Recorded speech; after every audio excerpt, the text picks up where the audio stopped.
Welcome to the second in our short videos that will take you through some simple steps in using your new My Cartrefi portal. In this video, we will show you how to make a payment.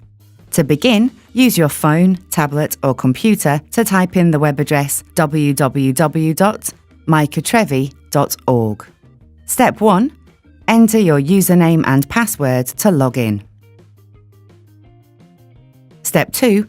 Click on the Make a Payment option. Here, you will see what accounts you owe money on and which accounts are in credit. Enter the amount you wish to pay and click the Pay button. You will now be taken to our secure payment portal where you need to enter your card details. Click on the Continue button and you'll be taken to an overview of your payment. Check your details to make sure they are correct. Click the Make a Payment button. After clicking the button, you may be asked to enter your online payment password.